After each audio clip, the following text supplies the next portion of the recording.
इस वीडियो में हम बात करने वाले हैं मेष राशि वालों का अप्रैल 2024 का महीना कैसा रहने वाला है।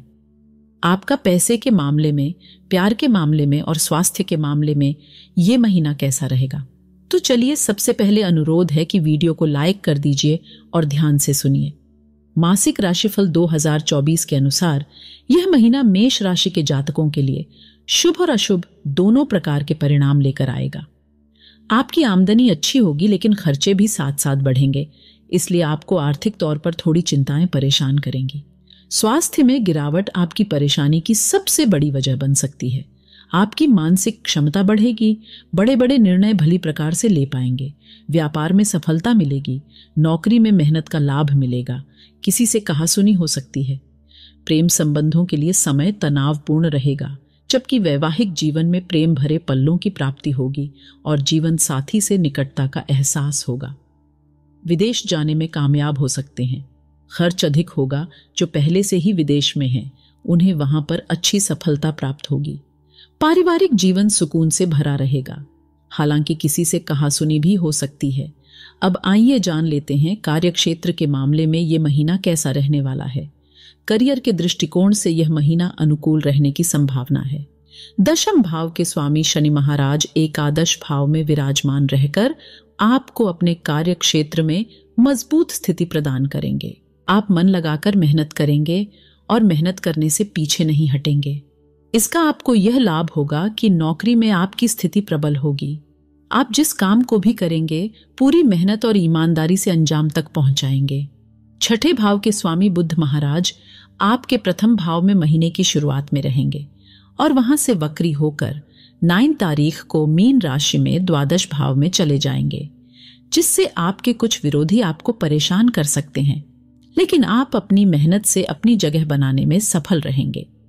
आपको अपने कार्य क्षेत्र में अपने वरिष्ठ अधिकारियों से अच्छा व्यवहार करना चाहिए, क्योंकि उनसे कहासुनी होने की संभावना बन रही है, और यदि ऐसा हो जाता है तो इसका नकारात्मक प्रभाव आपके काम को प्रभावित करेगा और कार्यक्षेत्र में आपको समस्याओं का सामना करना पड़ सकता है।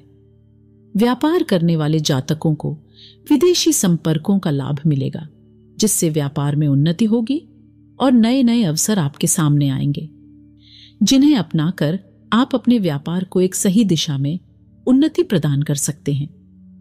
यदि व्यापार में विस्तार करने की इच्छा हो तो देव गुरु बृहस्पति की कृपा मिल रही है। उसके फलस्वरूप आप अपने व्यापार में विस्तार करने में कामयाब हो सकते हैं। अब आइए जान लेते हैं कि आर्थिक मामले में ये महीना कैसा रहने वाला है। यदि आपकी आर्थिक स्थिति को देखा जाए तो यह महीना आर्थिक तौर पर मिश्रित परिणाम देने वाला साबित होगा। एक तरफ तो एकादश भाव में बैठकर मंगल और शनि आपके लिए आमदनी के प्रबल द्वार खोलेंगे और एक से ज्यादा माध्यमों से आपके पास धन आने के योग बनेंगे, जो आपकी आर्थिक स्थिति को मजबूत बनाएंगे। देवगुरु बृहस्पति और बुध महाराज की कृपा से भी आर्थिक स्थिति प्रबल होगी और धन प्रचुर मात्रा में आएगा। लेकिन दूसरी तरफ सूर्य, राहु और शुक्र द्वादश भाव में बैठकर अप्रत्याशित खर्चों के योग भी बना रहे हैं, जिससे आपके खर्चे दिन पर दिन बढ़ते जाएंगे। ये स्थिति महीने के उत्तरार्ध में ज्यादा बिगड़ सकती है, जब मंगल भी द्वादश भाव में चले जाएंगे और खर्च बढ़ने लगेंगे। किसी के स्वास्थ्य पर भी आपको अच्छा खर्च करना पड़ सकता है। हालांकि महीने के उत्तरार्ध में आपको पूर्व में किए गए शेयर बाजार के निवेश से बड़ा लाभ मिल सकता है। यह महीना स्वास्थ्य के दृष्टिकोण से कुछ कमजोर रहने की संभावना है। राशि स्वामी मंगल एकादश भाव में बैठकर अच्छे तो हैं, लेकिन शनि के साथ स्थित होने के कारण कुछ कमजोर भी है। इससे स्वास्थ्य पीड़ित हो सकता है और कमर में दर्द या पेट में समस्या हो सकती है। द्वादश भाव में शुक्र, सूर्य और राहु के एक साथ होने के कारण नेत्र पीड़ा परेशान कर सकती है। मंगल के भी द्वादश भाव में आ जाने से दुर्घटना या किसी प्रकार की शल्य चिकित्सा की स्थिति बन सकती है, इसलिए अपने स्वास्थ्य का पूरा ध्यान रखें। बराबर मात्रा में तरल पदार्थों का सेवन करें, जिससे शरीर में पानी की कमी न हो और आप स्वस्थ रह सकें। अब आइए प्यार के मामले में ये महीना कैसा रहने वाला है ये जान लेते हैं, लेकिन उससे पहले वीडियो को लाइक कर दीजिए। यदि आपके प्रेम जीवन की बात करें तो यह महीना कुछ कमजोर नजर आ रहा है। एक तरफ तो शुक्र महाराज राहु के साथ द्वादश भाव में स्थित होकर आपके अंतरंग संबंधों में बढ़ोतरी दिखाते हैं और देवगुरु बृहस्पति पंचम भाव और सप्तम भाव पर दृष्टि डालकर आपके प्रेम जीवन को संभालने में महत्वपूर्ण भूमिका निभाएंगे। लेकिन दूसरी ओर विपरीत प्रकृति के ग्रह मंगल और शनि एकादश भाव में बैठकर महीने की शुरुआत से ही पंचम भाव को पीड़ित करेंगे, जिससे हो सकता है कि आप और आपके प्रियतम के बीच सब कुछ सामान्य न हो। अनेक प्रकार की कहासुनी, लड़ाई झगड़े की स्थिति उत्पन्न हो सकती है।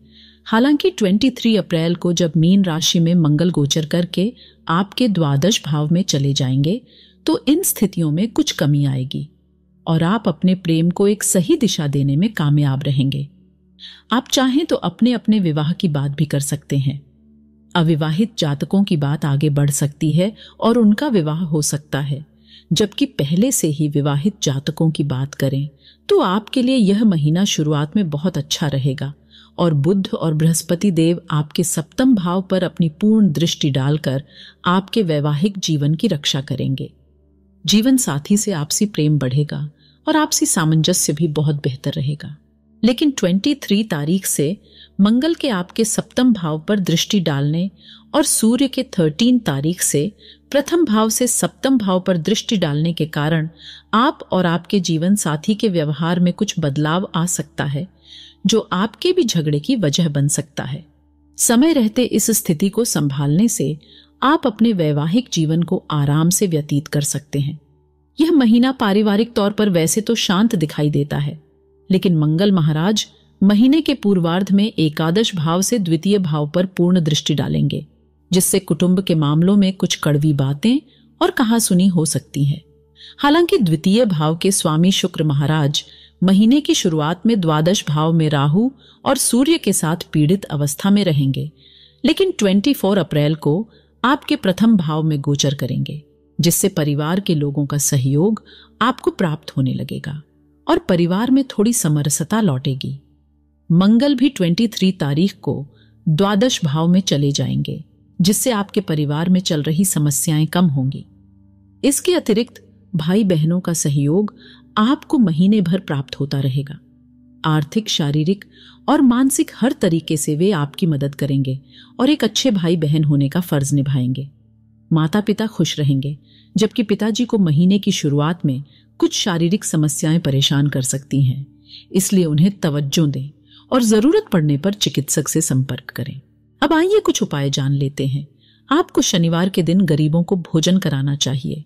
प्रतिदिन भगवान सूर्य देव को तांबे के पात्र से जल अर्पित करना चाहिए। आपके लिए प्रतिदिन बजरंग बाण का पाठ करना बहुत लाभदायक रहेगा। अपनी जेब में सदैव एक पीला रुमाल रखें।